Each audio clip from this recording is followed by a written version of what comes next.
Bom, pessoal, então vamos trabalhar agora com a variância de uma variável aleatória discreta. A noção de variância, ela permanece a mesma, seja para uma variável aleatória discreta ou contínua, e também para a variância que a gente calculava a partir de dados amostrais, né, que nós, quando coletávamos valores, amostras, né, de um conjunto de observações, tá? Então, só lembrando, a noção de variância, ela dá para a gente a noção de dispersão, de distância entre os valores observados, tá? Então, como é que a gente calculava? Somávamos, né, os quadrados das distâncias. Que distâncias são essas? São os erros em relação à média, a distância de cada valor observado em relação à média. E depois disso, a gente tira o valor médio. Então, assim, resumidamente, a variância é o valor médio dos quadrados das distâncias em relação à média. No nosso caso atual, essa média é a média μ da nossa variável aleatória.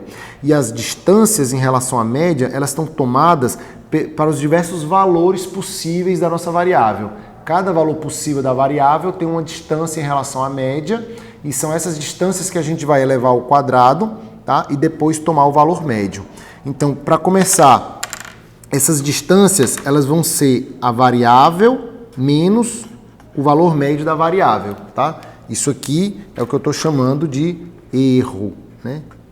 São os erros ou distâncias, tá? Depois eu vou elevar isso ao quadrado. A gente eleva porque a gente sabe que a variância é uma variável quadrática, né? A gente sempre eleva ao quadrado para evitar as distâncias negativas, né? E evitar que esse somatório dê igual a zero. Então, isso aqui representa os quadrados das distâncias em relação à média. E depois eu preciso, então, tirar o valor médio disso. Mas como isso é uma variável aleatória, e a gente sabe que variável aleatória, o valor médio dela é obtido através do operador esperança, tá? Então, o que nós temos aqui, na verdade, é uma espécie de função da variável x, tá? É como se eu definisse aqui uma variável y, que, na verdade, ela é uma função da variável x, tá? Onde essa função g de x, ela pode ser definida como x menos μ ao quadrado, tá? Existe uma propriedade do operador esperança que diz que a esperança de uma função de uma variável aleatória, ela, na verdade, pode ser obtida fazendo g de xi vezes p de xi, tá?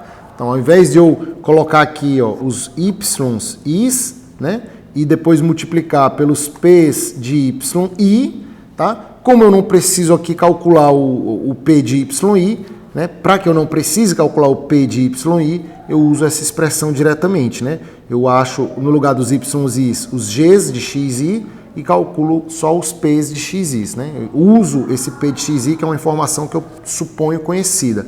No nosso caso, g de xi nada mais é do que xi menos μ e tudo isso ao quadrado, tá? Então é isso que a gente vai colocar aqui, ó. Para achar essa variância, eu vou fazer o somatório, tá, de quem? Xi menos μ, tudo isso elevado ao quadrado, e eu multiplico pelas probabilidades de xi, tá? E isso para todos os valores possíveis da variável x. Vou colocar um n aqui como sendo o número de valores possíveis da variável x, tá? Então, essa seria a expressão que nos dá a variância de uma variável aleatória, tá?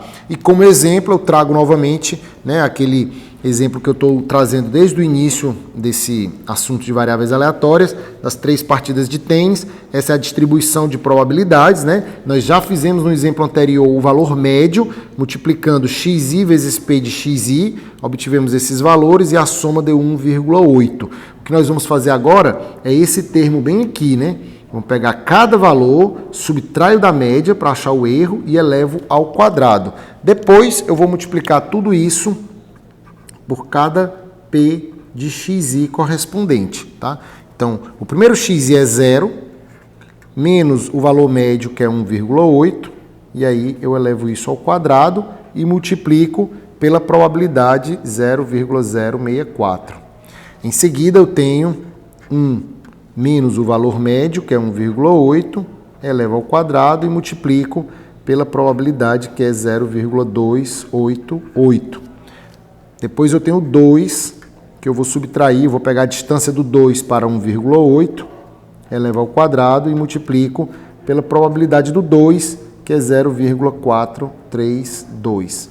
E por fim, a distância 3 para o valor médio, que é 1,8, elevo isso ao quadrado e multiplico por 0,216, tá?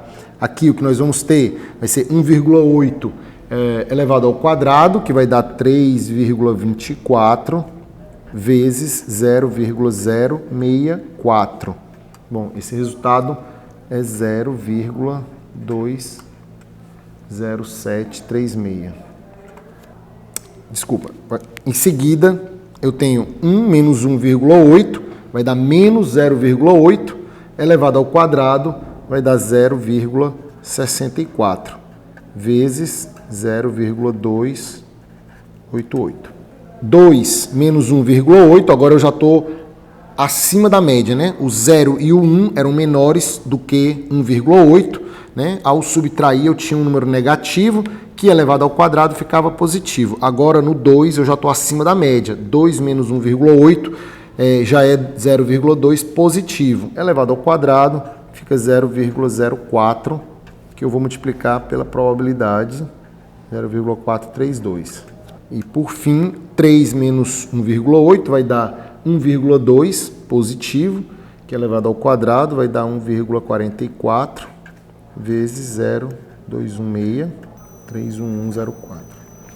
Bom, agora, né, nós já fizemos isso, nós multiplicamos cada um desses termos pelo P, né, obtivemos esses valores e agora vamos fazer o somatório, que é somar todo mundo que está aqui. O resultado dá 0,72. Tá? Então, nesse caso, a variância de x deu 0,72, ok? 0,72, o que? Bom, essa variável ela representava o número de vitórias de um jogador, tá? Então, a variância vai ser representada em vitórias ao quadrado. Por quê? Porque nós elevamos o número de vitórias, né, subtraído da média, a gente elevou isso ao quadrado. Então, esse resultado, né, como a probabilidade é adimensional, né, nós temos o resultado na mesma unidade de x elevado ao quadrado. Normalmente, a gente quer evitar trabalhar com esse número elevado ao quadrado. Então, o que é que a gente faz? A gente vai calcular o desvio padrão. Desvio padrão nada mais é do que a raiz quadrada da variância, né? Então, nesse caso, o desvio padrão aqui, a gente vai representar usando um sigma, tá? Antes era um S, né? Agora é um sigma. Esse sigma vai ser a raiz de 0,72 e esse número dá 0,8485 aproximadamente, tá?